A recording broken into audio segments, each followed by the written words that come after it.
அதிகாரம் 10.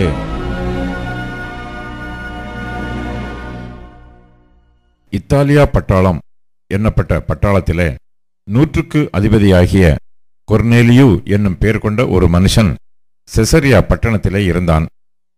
அவன் தேவபக்தி உள்ளவனும் தன் வீட்டார் அனைவரோடும் தேவனுக்கு பயந்தவனுமாயிருந்து ஜனங்களுக்கு மிகுந்த தர்மங்களைச் செய்து எப்பொழுதும் தேவனை நோக்கி ஜெபம் பண்ணி கொண்டிருந்தான். பகலில் ஏறக்குறைய 9ஆம் மணி நேரத்திலே தேவனுடைய தூதன் தன்னிடத்தில் வரவும், கொர்நேலியுவே என்று அழைக்கவும் பிரத்யட்சமாய் தரிசனம் கண்டு அவனை உற்று பார்த்து பயந்து, ஆண்டவரே, என்ன என்றான். அப்பொழுது அவன், உன் ஜெபங்களும் உன் தர்மங்களும் தேவனுக்கு நினைப்பூட்டுதலாக அவர் சந்நிதியில் வந்து எட்டியிருக்கிறது. இப்பொழுது நீ யோப்பா பட்டணத்துக்கு மனுஷரை அனுப்பி பேதுரு என்று மறுபேர் கொண்ட சீமோனை அழைப்பி, அவன் தோல் பதனிடுகிறவனாகிய சீமோன் என்னும் ஒருவனிடத்திலே தங்கியிருக்கிறான். அவனுடைய வீடு கடலோரத்தில் இருக்கிறது. நீ செய்ய வேண்டியதை அவன் உனக்குச் சொல்லுவான் என்றான். கொர்நேலியு தன்னுடனே பேசின தேவதூதன் போன பின்பு தன் வீட்டு மனுஷரில் 2 பேரையும் தன்னிடத்தில் சேவிக்கிற போர் சேவகரில் தேவபக்தியுள்ள ஒருவனையும் அழைத்து எல்லாவற்றையும் அவர்களுக்கு விவரித்து சொல்லி அவர்களை யோப்பா பட்டணத்துக்கு அனுப்பினான். மறுநாளிலே அவர்கள் பிரயாணப்பட்டு அந்த பட்டணத்துக்கு சமீபத்து வருகையில் பேதுரு 6ஆம் மணி நேரத்திலே ஜெபம் பண்ணும்படி மேல் வீட்டில் ஏறினான். அவன் மிகுந்த பசியடைந்து சாப்பிட மனதாயிருந்தான்.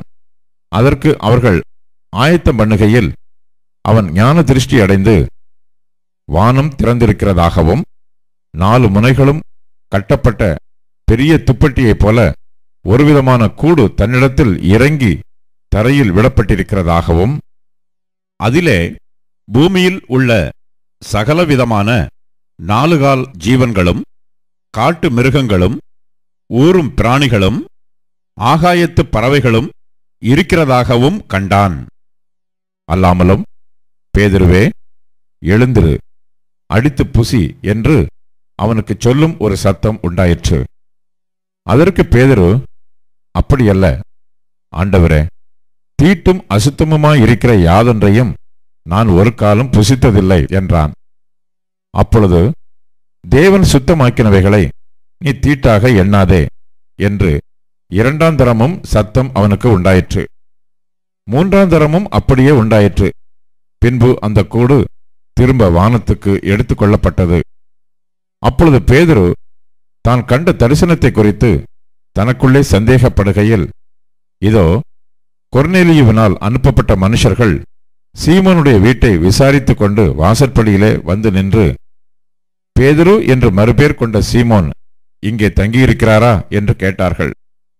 பேதுரு அந்த தரிசனத்தை குறித்து சிந்தனை பண்ணி கொண்டிருக்கையில் ஆவியானவர், இதோ 3 மனுஷர் உன்னை தேடுகிறார்கள்.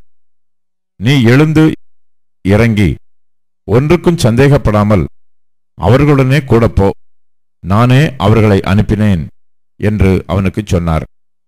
அப்பொழுது பேதுரு கொர்நேலியுவினால் தன்னிடத்தில் அனுப்பப்பட்ட மனுஷரிடத்திற்கு இறங்கி போய், இதோ, நீங்கள் தேடுகிறவன் நான் தான்.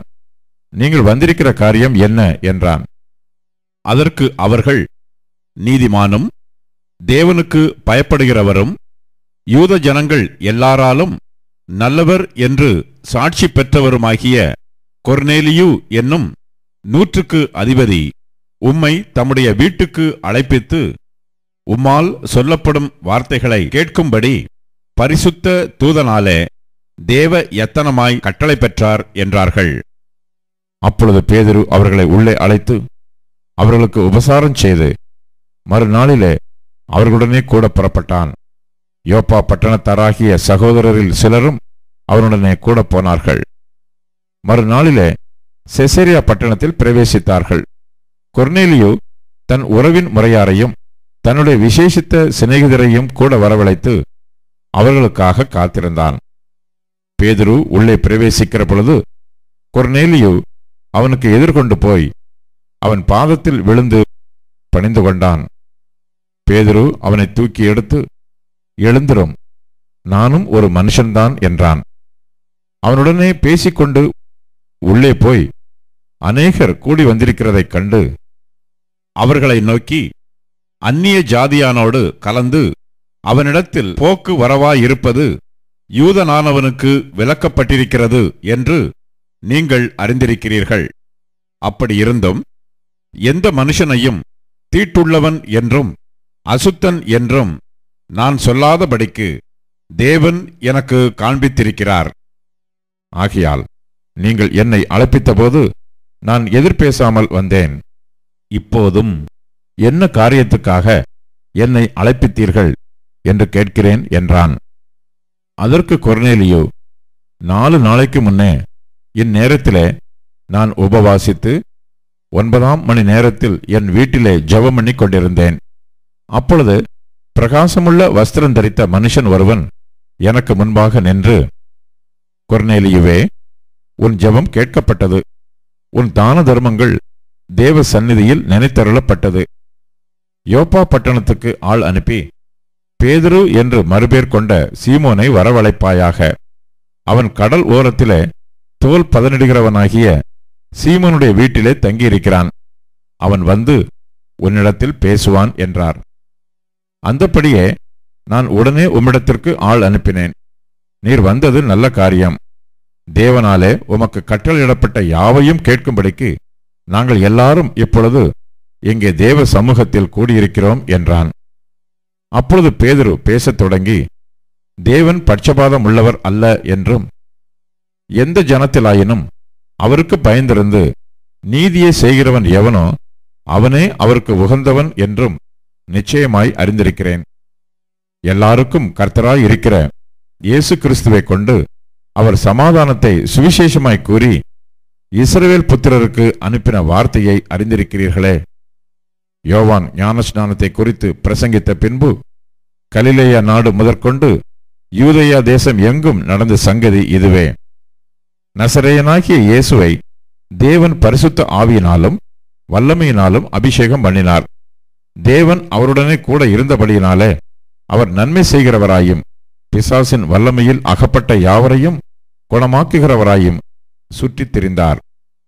யூதருடைய தேசத்திலும் எருசலேமிலும் அவர் செய்தவைகள் எல்லாவற்றிற்கும் நாங்கள் சாட்சிகளாயிருக்கிறோம்.